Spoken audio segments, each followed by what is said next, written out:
오늘 말씀은 예수를 만나서 알고 믿고 사랑하자라는 말씀이 되겠습니다.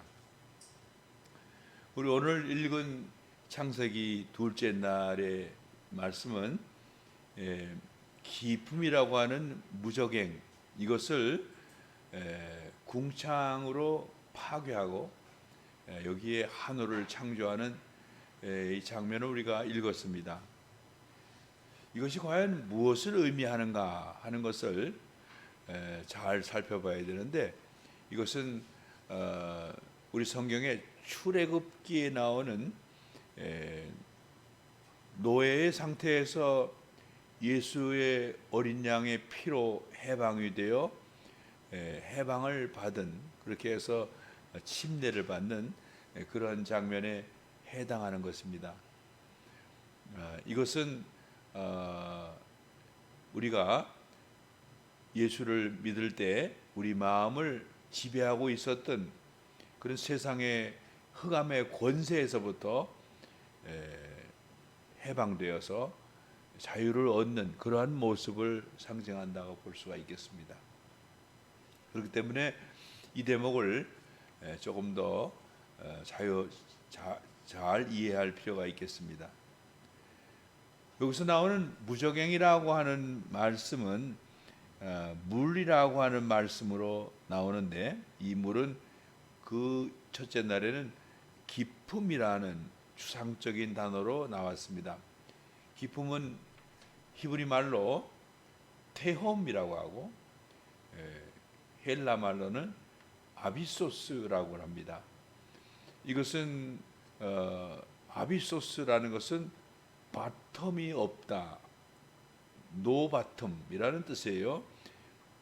바닥이 없다, 무저, 갱, 이것은 깊은 땅 속의 굴을 갱이라고 그러죠. 무저갱, 이것은 바닥이 없이 깊은 그런 그 깊음이라는 뜻입니다. 라틴어로는 아비스라고 그러죠. 그래서 이 말들이 다 비슷한 말인데, 이것은 무슨 뜻을 가지고 있냐 하면은 혼돈의 일종을 나타내주고 있는 것입니다.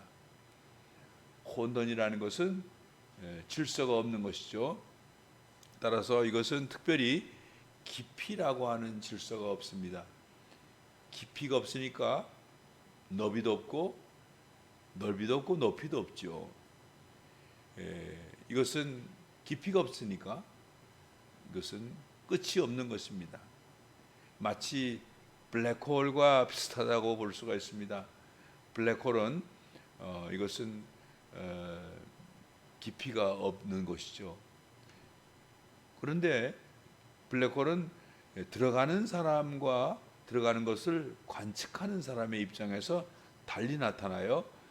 들어가 있는 사람은, 블랙홀에 들어가는 사람은 끝없이 들어가는 것이 아니라 어떤 유한한 시간으로 끝납니다. 그러나 그 바깥에서 이 들어가는 모습을 보는 사람은 끊임없이 끝없이 들어가는 것으로 관측이 되죠. 그런데 이 지금 우리가 얘기하는 무적행은, 이것은 그 내용이 물리적인 것이 아니라 이것은 대단히 본질적인 것이고 그리고 영적인 것이다라는 특성을 가지고 있습니다. 자, 이렇게 무적행은 바닥이 없고 경계가 없다 보니까 무한 우주가 되는 것입니다. 그러므로 이 무한 우주 속에는 무엇이 바깥으로 나가는 것도 없고 바깥에서 안으로 들어오는 것도 없어서 출입이 전혀 없는 것입니다. 그 얘기는 뭐냐면, 이러한 혼돈의 세계 속에 있는 존재들은 영원히 그 속에 있어야 된다는 것을 의미하고 있습니다. 자, 그런데 이 구분이 안 된다, A인지 B인지 구분이 안 되는 것이 바로 혼돈의 특징인데, 이것은 우리 인간의 마음에다가 비유한다면 이렇게 되는 것입니다. 충성인지 아니면 배신인지, 사랑인지 아니면 증오인지, 또는 배려인지 아니면 모욕인지, 이렇게 우리가 살아가는 동안에 우리는 다른 사람들에게 충성하고 사랑하고 배려를 하고 있습니다. 그러나 이것이 하나님의 눈에는 그렇게 보이지 않는다는 것입니다. 하나님의 눈에는 이것이 상대적인 가치로 보이는 것이지 절대적인 것이 아니라는 것입니다. 하나님께 있어서 충성이라 하는 것은 자신의 목숨까지도 바칠 수 있는 충성을 의미하고, 사랑도 마찬가지입니다. 사랑도 자신의 유익과 생명을 희생하면서 이루어올 수 있는 사랑만이 그것이 진실된 사랑이라고 보기 때문에 세상에서 흔히 말하는 이런 모든 충성과 사랑과 배려라고 하는 것은 다 상대적인 환경 속에서 상대적인 개념으로 머물러 있는 것에 불과하다는 것입니다. 자, 그러므로 우리가 지금 가지고 있는 이 모든 우리 개념들은 어쩌면 하나님의 절대적인 시각에서는 혼돈일 수가 있는 것입니다. 그런데 문제는 우리가 이러한 세계의 불합리함과 고통을 잘 안다 하더라도 이 세계에서 해방되어 나갈 수 있는 능력이 없는 거예요. 이 세계에서 탈출할 수 있는 그런 길이 없는 것입니다. 따라서 이 무적행에서부터 탈출하는 유일한 길은 뭐냐? 이것이 바로 출애굽기에 나와 있는 엑소더스라는 의미가 되는 것입니다. 출애굽은 우리가 알다시피 아브라함의 자녀인 그 야곱 70가정이 그 요셉을 따라서 들어가서 거기서 몇백 년을 살면서 점차적으로 어떻게 됐느냐 하면 본 슬레이브가 됐어요. 본 슬레이브. 태어나면서부터 노예가 되어버렸습니다. 이들은 태어나면서 노예이기 때문에 거기에 그냥 얽매여 있는 존재들일 수밖에 없는 것이죠.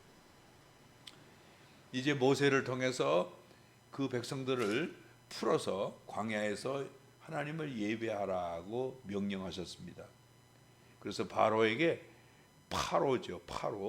파라오에게 이 사람들을 놔주라. 그래서 우리가 광야에서 하나님을 경배하겠다.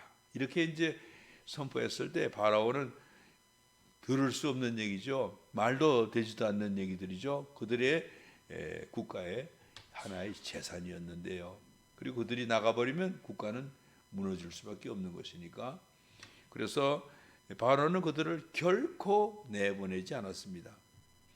그런데 이 10가지 재앙이 그 나라에 임하면서 맨 마지막 재앙이 바로 이 강력한 권세의 대결이었던 것입니다. 그것은 뭐냐? 어린 양을 잡아서 그 피로 각 사람의 집의 임방에다가 칠하면 죽음의 천사가 그 집을 넘어가겠다는 거예요. 그 집에 들어가지 않고 그 집을 넘어가겠다. 넘어간다는 얘기는 패스오버인데 이것을 한자로는 유월이라고 합니다. 유월 넘어간다. 그래서 이렇게 1월달 보름에 임방에 어린 양의 피를 바르고 그렇게 해서 죽음을 대신 면하게 한 거. 죽음을 누가 면했어요? 그 어린 양의 피 발라진 그 집에 숨겨져 있는 사람들은 다 면했고 대신 누가 당했어요? 어린 양의 피가, 어린 양의 죽음이 그것을 당한 것입니다. 대신 이것을 하지 않았던 애굽 사람들은 각 집마다 각 마을마다 모든 첫 번째 난 것들은 다 죽었습니다. 만약에 어떤 집에 할아버지가 있고 그 집에 장남이 있고 장손이 있고 또 장증손이 있다 그러면은 이들은 다 죽은 거예요. 아침에 밤에 다 만지니까 그들은 시체가 되어서 죽었죠. 그뿐 아니라 개, 소, 돼지 이런 가축들도 첫 번째 난 것들은 다 죽었습니다. 옛날에 가부장 시대에서는 모든 권세가 다 장자에게 갔죠. 유산도 장자에게 2배가 갔습니다. 그랬으니까 그 장자가 망한다는 것은 그 가문이 와야 된다는 것을 의미하는 것입니다. 그러므로 가부장 시대에 있었던 애굽이란 나라는 그 밤에 망해버렸어요. 그렇게 해서 이 바로는 두 손 두 발을 다 들고 안 내놓으면 완전히 망하니까 내보냈습니다. 더 망하기 전에 내보냈죠. 그러나 내보내고 난 다음에 얼마나 속상했겠습니까? 얼마나 탐심이 일어났겠습니까? 그래서 전국에 있는 전차 600대를 전부 모아서 군대를 몰아서 뒤를 쫓아가서 그들을 잡으려고 했습니다. 그러나 그때 어떤 일이 일어났나요? 그때 그들이 홍해 앞바다에서 뒤로는 애굽의 600 전차를 몰고 온 수천의 군대가 쳐들어오고 앞에는 망망한 바다가 펼쳐져 있을 때 이때 어떤 일이 벌어졌습니까? 이때 모세가 밤새도록 지팡이를 들고 기도를 하니까 동풍이 계속 불면서 바다가 천천히 갈라져서 바다 밑까지 완전히 갈라지고 바다 밑에 있는 젖은 땅이 완전히 마른 땅이 되어가지고 큰 대로가 나왔습니다. 양옆으로는 무려 수백 미터에 달하는 물벽이 쫙 쌓아져 있고 이쪽으로 쫙 쌓아져 있는 곳에 이때 이 이스라엘 백성들은 이 엄청난 공포, 죽음의 공포, 들어가면 바로 물이 깨져서 죽을 것 같은 그 공포에 열심히 기도하는 모세의 그 기도에 힘입어서 믿습니다 하고 믿음으로 그곳을 행진해 들어갔던 거예요. 이것이 바로 대탈출인 것입니다. 그리고 뒤에 그 백성들이 가는 것을 보고 군대가 물밀듯이 따라가서 잡으려고 했으나 그들은 믿음으로 간 것이 아니라 그 사람의 눈으로 알고 갔죠. 그 후에 그 거대한 물벽들이 무너지면서 그 물로 애굽 군대가 완전 몰살을 당했습니다. 이렇게 됐으니까 어떻게 됐을까요? 결과는 그 수만 명의 이스라엘 노예들은 이제 어떤 걸 경험했느냐 하면 완벽한 liberation, getting free, 바로 이 freedom을 취득하게 된 것이죠. 그동안 400년 동안 대대손손이 그곳에서 억압되어서 노예로서 살던 이 노예의 이 자신의 신분이 하루아침에 완전히 파괴되고 그래서 여기서 자유인이 된 것입니다. 할렐루야. 그런데 성경은 이것이 바로 자유라고 말하지는 않습니다. 이것을 뭐라고 말하죠? 이것은 영의 해방이라고 말하고 있습니다. 왜냐하면 그 후에 이스라엘 백성들은 40년 동안이나 광야에서 연단을 받고 다 어떻게 됐나요? 다 죽었습니다. 다 죽고 누가 요단강을 건너갔죠? 요단강 건너간 사람들은 그들의 자녀가 건너갔습니다. 그들 속에서 난 사람들이 건너갔습니다. 요단강은 이름이 River Jordan, 이것은 River Death예요. River Death, 죽음의 강입니다. 그러므로 사람들은 영으로 거듭나서 40년 동안의 연단을 통하여 뭘 알게 됐냐면 육체로 하나님의 명령을 실천하는 것은 불가능하다는 것을 알고 거기서 다 죽고 옛사람이 죽고 옛사람 속에서 새사람이 나와서 죽음을 건너 영원한 생명으로 예수 생명 중생의 길로 들어가게 됐다는 것입니다. 그래서 여기서 중요한 것은 사람에게는 두 가지 종류의 탄생이 필요한데 첫 번째는 영으로의 탄생이고 두 번째로는 영혼의 탄생이에요. 혼의 탄생, 우리의 마음의 탄생이죠. 그런데 실제적으로 우리가 볼 때 영의 탄생은 예수님을 믿고 내가 예수님을 구주와 하나님의 아들로 믿습니다. 나의 구원의 대속주로서 나의 죄를 모두 다 대속해 주신 나의 구세주로 믿습니다. 아멘. 여러분들은 다 예수를 믿습니까? 아멘. 이 예수를 믿는 순간 우리는 영의 제너레이션이 일어나는 거예요. 영의 제너레이션이 일어나서 이때 이 엄청난 결박이 풀리는 것입니다. 이것은 마치 바로에서 풀려나오는 출애굽기와 같은 거예요. 그런데 이것은 우리의 영의 사건이기 때문에 우리 영혼이 잘 알질 못해요. 영과 영혼의 관계는 랭귀지가 달라서 이것이 소통이 잘 안 됩니다. 그래서 이것을 소통하려면 방언을 통변을 해야 돼. 방언을. 그런데 영의 역사를 알아야 사람이 신령해지는 거예요. 그렇기 때문에 늘 하나님께 기도하면서 영의 뜻을 알아가는 것이 굉장히 중요한 것이죠. 이래서 우리는 하나님께서 우리를 영적으로 새롭게 하시고 그런 다음에 이 영으로 우리의 마음이 계속적으로 변화돼서 우리의 마음에 예수 그리스도의 성령이 들어오는 날, 그 날이 중생의 날인 것입니다. 중생의 날이 되고 바로 이때가 될 때 비로소 사람은 하나님의 진리를 행할 수 있게 된다는 것입니다. 자, 그래서 둘째 날 있었던 라키아 이 궁창의 사건은 바로 이 바로의 권세를 파괴하고 홍해를 건너간 영의 중생을 의미하고 있는 것입니다. 자, 그래서 우리가 한번 생각해 볼 텐데 이 궁창이라는 것은 영어로는 히브리 말로는 라키아라 그래요. 라키아. 이 라키아는 원래 궁창이라는 뜻인데 영어로는 firmamentum, 굉장히 그 단단한 하늘에 강력한 그런 금속으로 된 그런 지붕을 의미하고 있습니다. 하늘에 금속으로 되어 있는 뭔가의 궁창이 있다라고 하는 이 사상은 어디서 왔을까요? 수메르에서 왔습니다. 수메르 사람들은 하늘에 대단히 강한 주석과 같은 그러한 것이 펼쳐져 있다.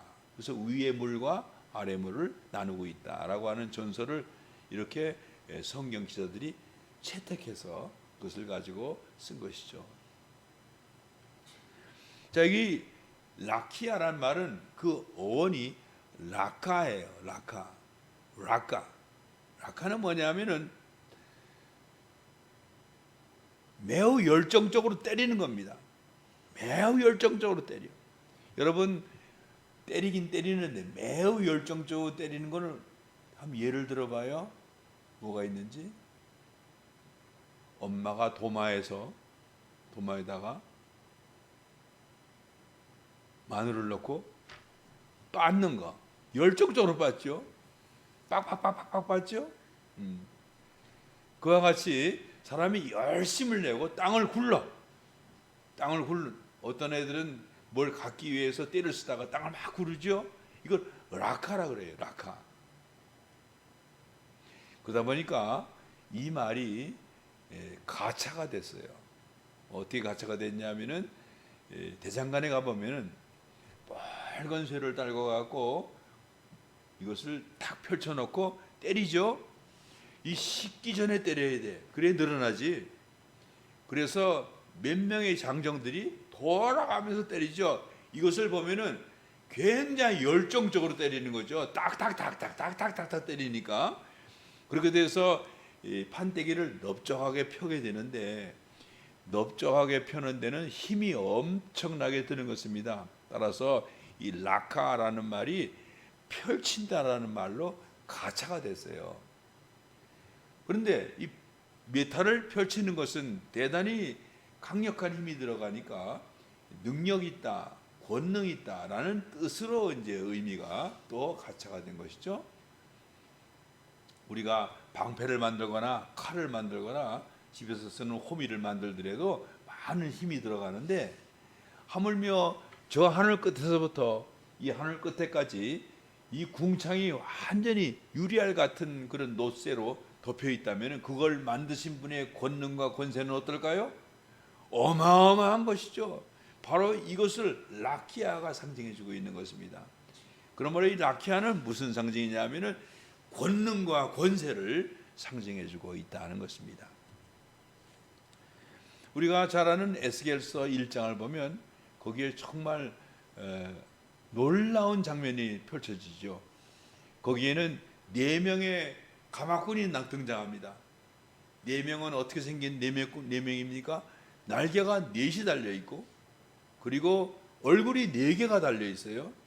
얼굴 하나는 소와 같고, 다른 하나는 독수리 같고, 다른 하나는 사자 같고, 다른 하나는 인간과 같습니다. 4 얼굴을 갖고 있는, 4 날개를 갖고 있는 천사가 생물이라고 그러는데, 이 생물이 거대한 가마를 이고 날아오고 있어요. 이 가마 위에 펼쳐져 있는 거대한 판은 수정판과 같은데 그것이 라키아였습니다. 그리고 그 판 위에 불과 같은 거대한 존재가 그 보좌 위에 앉아 계시는데 하나님이시겠죠. 그 하나님을 지고 4분의 이 생물이 나가왔는데 이 생물의 이름은 케루빔이었습니다. 케루빔은 우리나라 말로 그룹이라고 번역을 하죠. 그 외에 하나님의 보호자 옆에는 6 날개를 가진 천사가 있어서 늘 찬송하는 천사가 있는데, 이사야서 6장에 보면은 이 천사 6개의 날개를 가진 분들이 얼굴을 가리고 자기를 가리고 그 다음에 다리를 가리고 찬송을 하고 계속 거룩하시다 거룩하시다 찬송을 하시는데, 이분들이 누굴까요? 이분들은 세라핌입니다. 세라핌. 날개의 숫자로 구분할 수가 있어요. 그렇죠? 그래서 이 세라핌을 스랍이라고 그러고 케루빔을 그룹이라고 우리나라 말에서는 번역을 하고 있습니다. 그래서 이분들이 들고 온 이 권능의 이 궁창, 이것은 뭘 상징합니까? 하나님께서 보호자에 앉아서 이 거대한 라키아 판 위에 앉아서 그 하늘에 이렇게 임했다 그러면은 그것은 강력한 권세와 능력을 상징해 주고 있는 것입니다. 그러므로 궁창은 바로 엄청난 힘과 능력을 상징해 주고 있고, 또한 권세를 상징하고 있어요. 왜냐하면 그분이 만들어 놓으면 아무도 그것을 제거할 수가 없습니다. 강력한 권세죠. 그가 설치한 것은 영구한데 그 아무도 그것을 제거할 권세가 없는 것입니다. 그러므로 하나님의 권세를 상징해 주고 있어서 이것은 대단한 권세를 상징해 주고 있는 것입니다. 여러분, 그와 같이 우리가 예전에는 세상 영에 의해서 지배를 받고 그 안에서 노예 생활을 했지만, 이제 하나님의 막강한 권능과 그 권세를 통해서 이 모든 세력이 파괴가 되어 우리가 완전히 자유로운 영으로 탄생하게 된 사건이 있게 되고, 바로 그것이 둘째 날 라키아의 탄생이 되는 것입니다. 이렇게 해서 아까 우리가 혼돈이라는 것은 뭘로 얘기했습니까? 구분이 없다고 얘기했죠. 자, 이제 혼돈이 끝장이 났습니다. 기품이 끝장이 났어요. 어떻게 끝장이 났나요? 여기에 라키아가 들어와서 갈라버리니까 위에 물이 생기고 아래에 물이 생겼는데, 어떻게 표현했는지 보세요. 궁창 위에, 궁창 아래. 뭐가 생겼나요? 위, 아래라는 질서가 생겼습니다. 이것은 아까 깊이도 없고 면적도 없고 부피도 없다는 이 완벽한 혼돈에서 위아래가 생겼다는 것, 이것은 혼돈의 종말을 의미하고 있는 것입니다. 기품의 종말을 의미하게 주고 있는 것입니다. 아시겠죠? 이렇게 해서 우리 마음을 지배해왔던 많은 악한 혼돈의 세력이 깨지면서 그제야 비로소 우리는 알게 되는 것이죠. 하나님이 누구시냐? 성령이 누구시냐? 선이 무엇이냐? 악이 무엇이냐? 진정한 사랑이 무엇이냐? 헌신이 무엇이냐? 충성이 무엇이냐? 이것이 확실히 알아지는 것이죠. 그렇죠? 그러므로 세상에 혼돈된 상태에서 이렇게 질서의 상태로 빠져나오는 데에는, 거기에는 하나님의 권능의 창조가 우리 속에 필요하다는 사실을 얘기해 주고 있는 것입니다. 그러나 우리 동양 우주론이나 요즘 빅뱅을 보면 그럴 필요가 없죠. 빅뱅은 어떻습니까? 아무것도 없었던 완전한 무의 상태에서 시공간이 폭발해 나오고 여기에 엄청난 질서와 에너지와 능력과 구조들이 펼쳐져 나옵니다. 이것은 어디서 나온 건가요? 빅뱅 그 안에 내재되어 있는 것입니다. 이것은 그 안에 있는 것이 현현되고 발현되는 것이지 지금 우리 궁창과 같이 없던 것이 창조가 되는 그런 질서는 아니라는 것입니다. 그러므로 우리는 두 가지의 창조를 생각해 볼 필요가 있죠. 하나는 이미 우리 속에 내재되어 있는 것들이 적당한 조건과 환경 속에서 발현되는 창조. 그리고 또 하나는 무에서 유의 창조인 것입니다.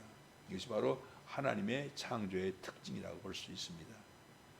자, 그다음에 이렇게 하늘이 생겨서 윗물과 아랫물이 갈라지고 난 다음에 이때 비로소 땅이 생기게 되는데 이것이 바로 진정한 리제너레이션이에요. 바로 우리의 마음의 혼의 영혼의 거듭남을 상징해 주고 있는 것입니다. 우리의 마음이 어떻게 거듭났느냐? 요한복음 4장에 보면은 물과 성령으로 거듭나지 아니하면 하나님의 나라를 볼 수 없다고 말씀하고 있습니다. 물과 성령으로, 바로 이것이 세 번째 날 땅이 물에서부터 나타나는 그런 중생이 되는 것입니다. 여러분, 여기서 꼭 기억해야 될 것이 있어요. 이 물이 나타나는 것을 잘못 생각하면은 지질학적인 현상으로 생각할 수 있어요. 그래서 물이, 물 속에 있던 땅이 융기에서 쑥 올라와서 그 위에 있던 물들이 옆으로 이렇게 내려가서 바다와 땅이 대륙이 만들어졌다, 이렇게 볼 수가 있습니다. 그러나 성경을 잘 보면 이것은 융기가 아니에요. 이것은 뭡니까? 그 위에 쌓여져 있던 물이 비켜나고 있어요. 그냥 비켜나고 있어요. 옆에 쌓이고 있습니다. 여기 이렇게 대륙이 있고 그 위에 엄청난 바다가 있는데 이 물들이 깨지고 옆으로 밀려나가서 옆에 쌓여 있어. 이거는 사이언스가 아니에요. 그래서 많은 사람들이 이것을 이해하기가 어렵기 때문에 지질학적인, 지구과학적인 그런 현상으로 이해하려고는 그러는데 이것은 그렇게 해석하면 안 되는 것입니다. 왜 그럴까요? 왜 그러냐면은 우리가 거듭났을지라도 계속 물이 계속해서 신몸에 들어오려고 힘쓰고 있습니다. 이것을 우리를 감싸고 있는 성령께서 지켜주시기 때문에 막아지고 있는 것이지 자연이 되는 게 아니라는 거예요. 그렇죠? 자연이 되는 것이 아닙니다. 그러므로 생명이라는 것은 계속적인 악과의 싸움에서 유지되고 있는 것이라는 사실을 알아야 되는 것이죠. 마치 우리 국방이 적의 공격에서부터 막을 수 있는 화력이 될 때 비로소 주권이 있는 것이고 국가 번영이 있는 것이나 마찬가지예요. 성령이 내 안에 오셔서 나의 마음을 지켜주시니까 악이 이것에 못 들어오는 것이지 자연이 되는 게 아니라는 거예요. 바로 이런 의미에서 성령 셋째 날의 중생이라는 것은 그와 같은 의미를 갖고 있는 것입니다. 따라서 중생이란 무엇이냐? 중생이란 혼돈과 사망에 묶여있는 존재가 옛날의 권세를 능력으로 파괴하여 옛사람의 본성을 죽이고 새로운 존재로 창조되는 것. 이게 중요한 것이 새로운 존재로 창조된 것, 이것이 바로 새 사람인 것이고 리제너레이션이 되는 것입니다. 따라서 여러분은 이미 출애굽을 했지만 이 마음에 새 창조가 일어나야 돼요. 새 창조가 일어나는 것이 이게 가장 중요한 것이고, 이것이 바로 요한 1서의 컨트리뷰션이 되는 것입니다. 요한 1서의 컨트리뷰션이 무엇이냐? 이것은 바로 요한복음을 해석해 준 거예요. 요한복음의 가장 중요한 부분이라고 볼 수 있는 요한복음 15장 10절에 계명을 지켜서 내 안에 거하라 라고 하는 예수님의 말씀, 이 말씀을 요한 1서는 해석해 주고 있어요. 어떻게 해석해 주고 있나요?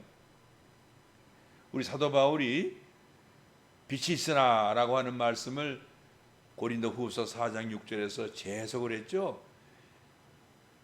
빛이 있으라 하신 하나님께서 하나님의 예수님의 얼굴에 있는 영광의 광채를 아는 빛을 내 마음에 비췄다, 이렇게 말씀하셨죠. 그와 같이 중생을 어떻게 비췄냐, 어떻게 해석했느냐 하면은 이렇게 해석했습니다. 바로 우리가 읽은 그런 말씀이죠. 예수 그리스도의 이름을 믿고 그의 계명대로 우리가 사랑할지니라, 이렇게 말씀하셨습니다. 예수님은 나의 계명을 지키라고 말씀하셨습니다.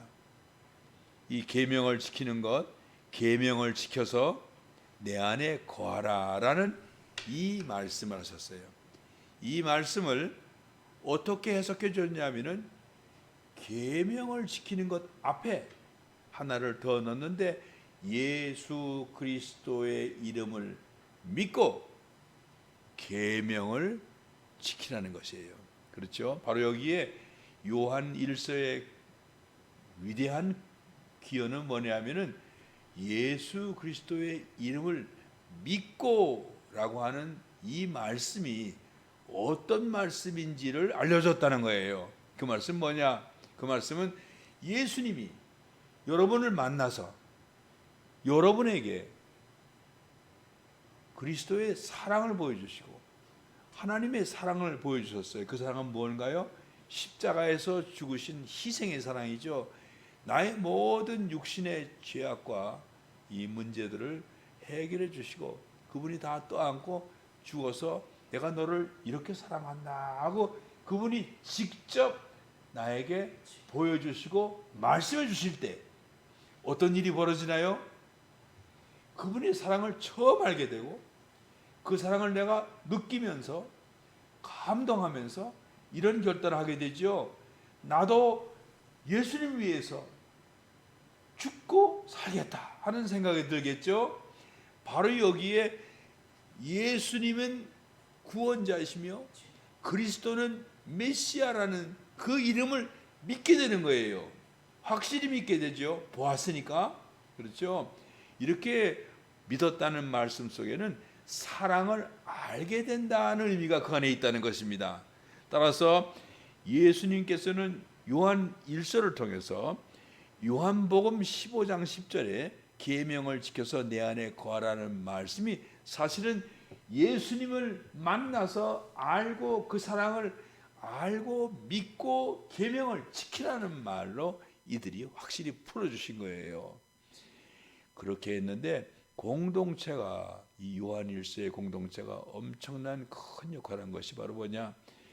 요한 공동체에는 증인의 집단입니다. 그들은 다 예수님을 만났고 예수님의 손과 발을 만져보기도 했고 그분과 대화한 사람들이에요. 그들이 그렇게 큰 사랑으로 자신들을 사랑해 준 것을 아는 사람들입니다. 그들은 그 사랑이 그들의 마음속에 아는 것이 아니라 있어요. 그들의 마음속에 존재하고 있고 영구하게 있어서 그들이 괴롭고 남들이 미운 마음이 들 때도 그 사랑을 기억하면 그 사랑의 속에서 용출에 올라와서 원수를 사랑할 수 있었어요. 새로운 능력이 생겼어요. 이것은 사람의 사이콜로지로 되는 게 아닙니다. 재창조로 되는 거예요. 예수님을 만났고 그분의 사랑을 알고 그분의 사랑에 감동한 그들의 이 증인들이 그 그리스도의 사랑을 생각할 때마다 뜨거운 사랑이 솟아나오는 이 새 생명을 그들은 소유하고 있었기 때문에 그 그룹 속에서 그들이 교제하며 그들이 서로 웃고 마시고 떡을 떼며 얘기할 때 그 생명이 전달이 되는 겁니다. 이 공동체가 그 놀라운 생명을 소유하고 있었어.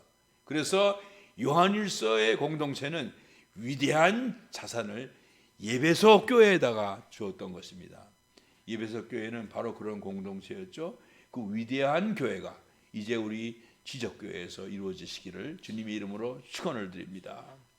그리스도의 놀라운 사랑을, 이것을 전수할 수 있는 증인들, 바로 이것이 있기 때문에 계명을 지켜서 내가 하나님 안에 거하는 것과 같이 너희들도 내 계명을 지키면 내 사랑 안에 거하리라고 말씀해 주고 있는 것입니다.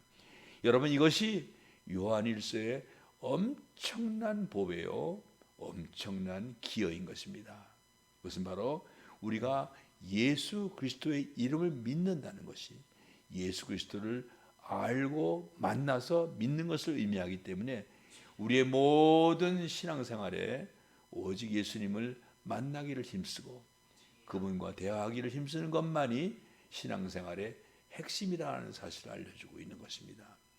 여러분, 이 시간부터 그리스도를 만나서 여러분들의 마음속에 새로운 생명이 창조되고 이로 말미암아 모든 세상의 악을 이기며 사람들을 도와줄 수 있는 위대한 주님의 자녀가 되시기를 주님의 이름으로 축원을 드립니다. 기도하겠습니다. 주님, 감사드립니다.